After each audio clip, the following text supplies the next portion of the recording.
Aujourd'hui, nous sommes allés visiter la grotte Ndéné-Kansan qui se trouve à Bamougoum. C'est une grotte mystérieuse, une grotte mystique qui a vraiment une particularité en termes de site touristique. Dès que vous arrivez déjà, vous voyez déjà cette forêt dense avec cette petite chute qui vous montre que vous êtes déjà en plein dans la nature et près de la grotte. Là où je tends là, c'est la grotte proprement dite. On va voir si on aura l'occasion d'entrer durant justement cette visite d'exploration.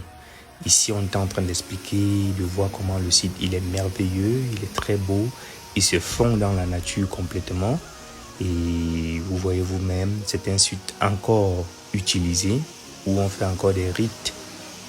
Les populations viennent ici pour se ressourcer, pour justement demander la faveur des ancêtres. Ici, c'est notre sacrificateur qui d'abord s'est échangé et il va entrer dans la grotte proprement dit. J'ai laissé couler ici la vidéo en toute nature pour que vous puissiez vous-même vous en rendre compte que c'est réel. L'entrée est certes petite, mais l'intérieur est vraiment profond. Le voilà qui entrait déjà. Il s'est avancé dans le trou de la grotte. Il marchait tout doucement. Il a d'abord fait un petit rite à l'entrée pour demander aux ancêtres que oui, je suis là, je veux entrer dans la grotte pour voir s'ils vont accepter ou pas. Et à ce qui paraît, ils ont accepté. Voilà qu'il entre directement dans la grotte. Il va passer un très bon moment dans cette grotte. C'est vraiment un site magnifique. Quand vous arrivez, il a une particularité, c'est qu'il est doté de cette grotte qu'on ne sait réellement pas ce qui se trouve à l'intérieur. Mais je crois que après être ressorti, il viendra nous dire exactement ce qui se passe à l'intérieur, qu'est-ce qu'on y fait à l'intérieur. Donc on était à l'extérieur, on l'attendait. On attendait son retour triomphal. Il a passé un très bon bout de temps à l'intérieur, il faut le mentionner. Donc, c'est pas juste 1 minute, 2 minutes. Il a passé plus de 10 minutes et voilà qu'il ressort déjà. C'était déjà son retour ici. Il est ressorti avec quelque chose dans la main. On ne savait pas encore ce que c'était. C'est quand il est arrivé jusqu'à très proche de nous qu'il nous a justement raconté ce que c'est.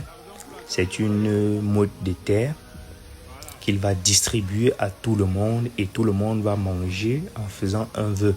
Donc tu peux faire un vœu, genre j'ai besoin de réussir, j'ai besoin d'avoir beaucoup d'enfants, j'ai besoin d'avoir beaucoup d'argent.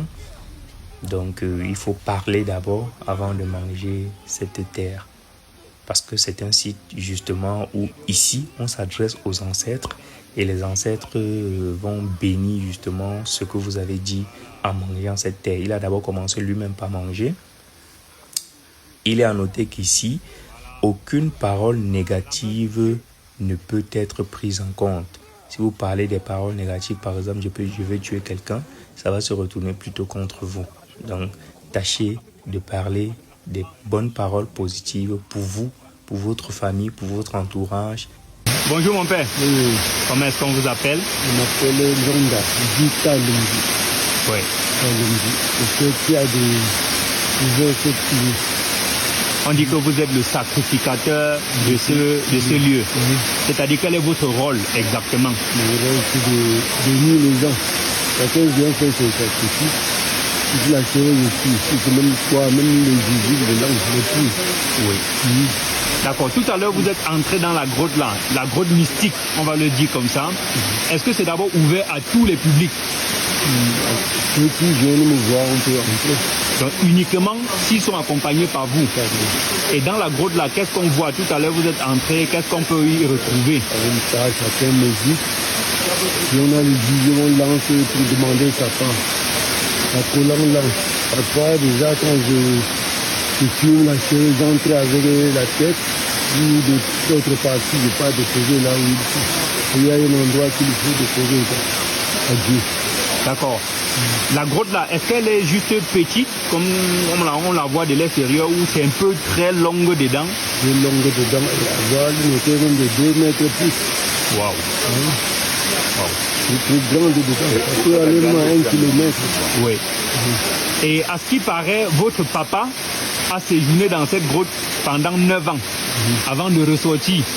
Tellement il était perdu au village, si bien qu'on avait déjà fait ses obsèques, on l'avait déjà enterré, avant de le voir ressortir 9 ans plus tard, avec des cheveux vraiment très très longs. Est-ce que vous pouvez nous en dire, ou alors certifier cette histoire qui se dit? Il a fait ça pendant 9 ans. En ce temps-là, l'eau ne coulait pas comme ça coule là maintenant. Si il n'y avait pas déjà les routes, ni les maisons en tôle. L'eau marchait doucement, on ne savait pas. Après 9 ans, il est sorti. Il s'est apparu là-bas, il y avait une piste qui passait. Il est resté là où vous voyez la maison. Donc j'ai fait ça pour toujours pour montrer comment il était. Une personne, son voisin, même comme Dieu fait quelque chose, est passé. Voulant aller dans sa plantation. Il lui a appelé. Il a fui. Il a dit non, c'est moi, viens, je ne t'aime pas, c'est moi tel. Il est rentré. Il dit bon, sans me saluer, il faut seulement crier pour dire que je suis là, que les gens viennent m'accueillir. Il a crié, les gens sont venus bien. Ils se sont descendus et s'arrêter ici. Je leur ai dit que j'habite. La porte était très petite en ce temps-là. Après, ici était sombre, il y avait les arbres, on ne pouvait pas rester. D'accord. Après, il a laissé les gens ici. Ils courent là-bas devant la cour, faire la terre comme ça. Déjà dans et puis nommer le lieu maintenant, Dénékansan. Dénékansan. Ça veut dire quoi? Une explication? La maison mystique de la chapelle de Bassan. Ok. La maison mystique ici. Oui. D'accord. Ok, sur le chemin du retour, nous avons été fascinés par la créativité de cette œuvre. Il savait qu'il y a un artiste sculpteur professionnel dans la zone. C'est lui d'ailleurs qui est auteur des pylônes de la nouvelle case construite dans la chefferie Bamungum. Et il travaille avec sa femme. L'œuvre est vraiment créative. Ici donc nous avons une maman qui fait la sculpture sur bois avec son mari. C'est magnifique ça. Une chaise en forme de tortue qui a été sculptée. Voilà.